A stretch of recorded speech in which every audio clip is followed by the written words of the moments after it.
What's up, y'all? It's the D-Night Show. D-Night to Millennium, my channel. Like, share, comment, subscribe. And if you're new here, also click the notification bell icon. Also, the ones who've been here. This is the truth behind the Spider-Man franchise, part 2. Now, before 2 nights ago, I haven't seen Spider-Man 2 since I was very young. This was years ago. I barely remember anything about the movie except the fight scenes. I vaguely remember. And this year, I noticed that people are praising Spider-Man 2 as the greatest movie of all superhero films of all time. And there was one thing I remembered about this movie.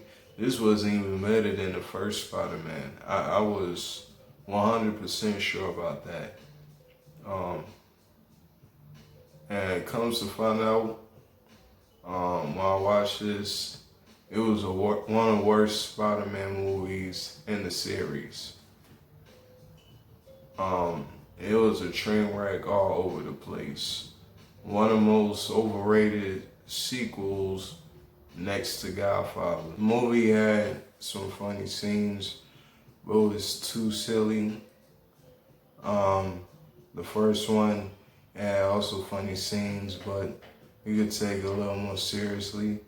The supporting characters basically just hated Peter Parker for being Spider-Man. So everyone's job was just hate the hero and have no character development. Harry Osborn was an asshole because he was basically jealous of Peter about things that didn't even make sense.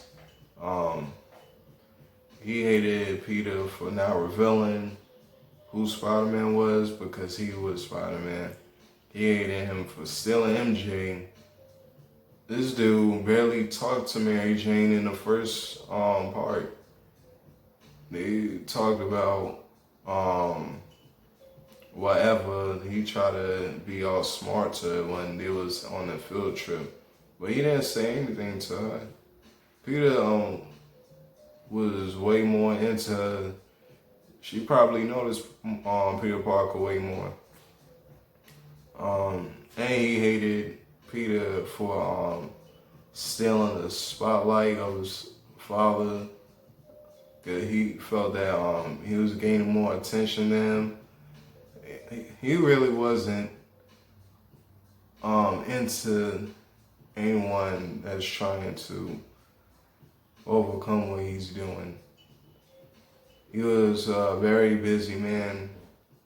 He had this experiment that might harm others.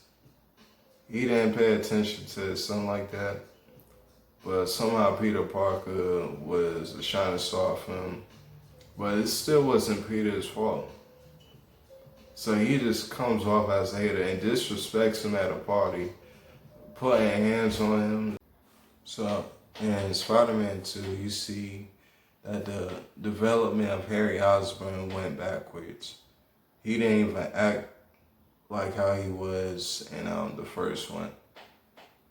Despite his father passing away, I still can't make sense of him changing into the person he was and blaming Peter Parker for everything. Even though he was supposedly looked at as the person Spider-Man talked to most. But Harry Osborn was acting like this snobbish rich kid now with an ego. He was probably just doing that around everyone else, but when he's by himself, he knows that he's a piece of crap for doing this stuff. Between Peter Parker and Mary Jane, yeah, some of it, but it shows that she moved on to someone when he rejected her because he didn't want any harm done to her, because he didn't want any villains come after her, know who he loves and who's close to him. And she comes off, kind of scheming. She wants to make him jealous.